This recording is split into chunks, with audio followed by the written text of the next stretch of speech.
we're always challenged by our lack of knowledge. I mean, in fact, we don't know what the causes of mental illness are. Most mental illnesses, we do not know the cause. Of course, it would be nice to know exact reasons of disorders, but maybe in the future. I'm the Director of Research at the American Psychiatric Association.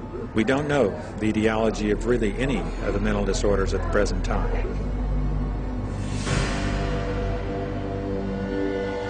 DSM-5 is coming out.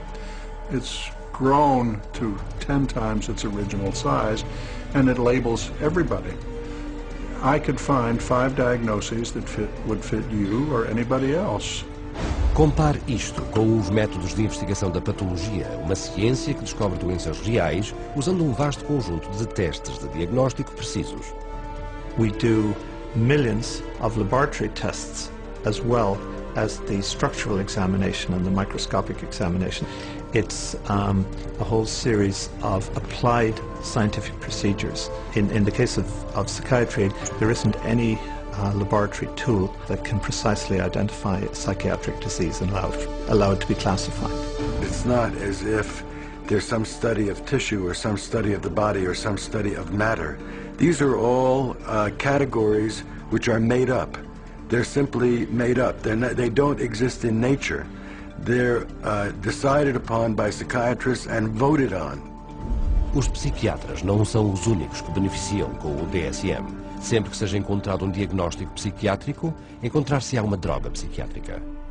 The pharmaceutical corporations now contribute enormous sums of money for the education of psychiatric residents and for the support of research by their professors, so that psychiatry today has become in America, has become very largely learning which drug to use with which disease or disorder.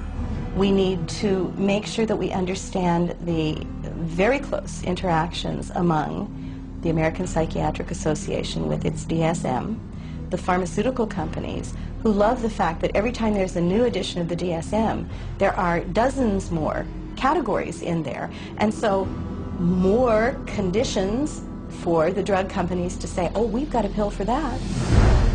Em 2006, estudo revelou que 56% de todos os psiquiatras que decidiam que desordens incluir no próximo DSM têm laços financeiros com pelo menos uma companhia farmacêutica. Hoje vemos as consequências. Uma inundação de drogas, cada uma dirigida a uma desordem inventada, que está apoiada por um diagnóstico arbitrário no DSM.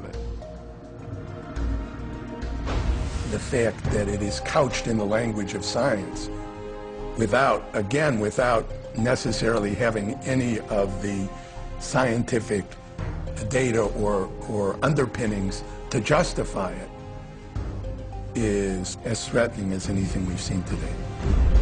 E quais são as táticas mais recentes e dispendiosas da psiquiatria para enganar o público imitando a medicina legítima? Os scans cerebrais. We can scan all the brains we want to. The fact that we see changes in different people's brains, changes in functioning, doesn't mean that we've discovered anything that has its origin in the brain. It just means that we're seeing changes, but it doesn't mean that there's something wrong with the brain. Psiquiatras e psicólogos usam o DSM para etiquetar 450 milhões de pessoas no mundo inteiro como doentes mentais.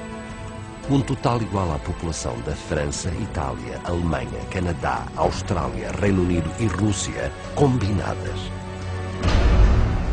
Enquanto a venda de drogas psiquiátricas superou os 27 mil milhões de dólares por ano, os fundos dos governos do mundo para esses pacientes dão benefícios brutos à psiquiatria de 440 mil milhões de dólares por ano. E uma grande parte deste dinheiro provém do diagnóstico e das drogas que são receitadas aos mais confiados e vulneráveis.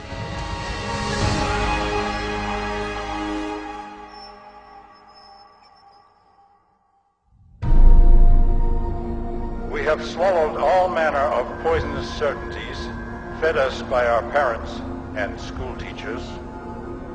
If the race is to be freed from its crippling burden of good and evil, it must be psychiatrists who take the original responsibility.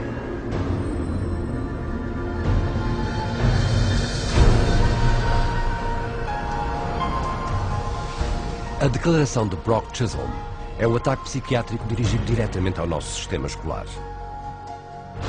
They actually said that the purpose was social control, not to pass on knowledge, not to give him something so that he can go into the world of work. Em 1950, psiquiatras e psicólogos de todo o mundo reuniram-se na Casa Branca para propor uma reorientação total do sistema público escolar. The White House Conference on Mental Health in the 1950s was a landmark that served to bolster the idea that schools would serve their communities better as mental health clinics than they would as institutions of learning. In the early 60s, the world of psychiatry started to really go places in this country. Little by little, it came into our schools, our educational system. E em 1965 converteu-se em lei.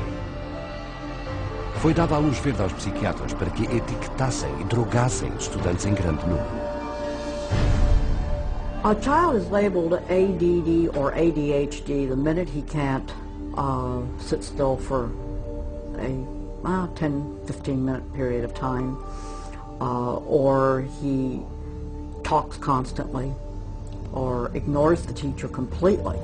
That will get him and earn him an ADD or ADHD label. Em 1987, etiquetava-se livremente as crianças com a desordem por déficit de atenção e hiperatividade. Só num ano, diagnosticou-se esta desordem a 500.000 crianças americanas. Em 1994, esse número subiu para 4,4 milhões. Em resposta ao alarme público generalizado pela aparente epidemia de doença mental, os Institutos Nacionais de Saúde financiados pelo governo dos Estados Unidos reuniram um painel de proeminentes médicos e psiquiatras para explicarem aos pais e educadores exatamente o que era essa desordem. I would like any member of the panel to describe a typical ADHD in terms of symptomatology. Mark, would you like to? Since you see them in your practice. I think the panel has been frank in, the difficulties here are immense in terms of these, it is hard, it's very hard to know how to answer this question. They cannot, even when,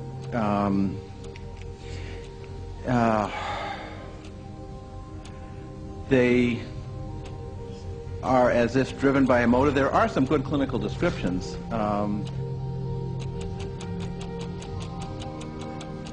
And I think, I think the part of the problem is the profession keeps changing the diagnosis. At this time, we do not have a diagnostic test for ADHD. Therefore, the validity of the disorder continues to be a problem. Mas esta escandalosa admissão não deteve os psiquiatras das escolas. 2 anos depois, o número de estudantes americanos diagnosticados com a desordem por déficit de atenção e hiperatividade elevou-se para 6 milhões. Hoje, 20 milhões de crianças no mundo foram etiquetadas com algum tipo de desordem de aprendizagem. Um diagnóstico frequentemente feito numa questão de minutos. We would sit behind a two-way mirror along with the parents. We would then look at the child. We would do small manipulative activities with them to see where their deficit was. It was wrong what we were doing. We were looking at a 5-minute glimpse of this child's life and saying, okay, here you go. Here's a little pill, take it, you'll be fine. Esses pequenos comprimidos, como a Ritalina, Adderall e Concerta, são classificados pela Agência de Combate às Drogas dos Estados Unidos como substâncias altamente criadoras de dependência, da mesma forma que a cocaína, a heroína e a metanfetamina.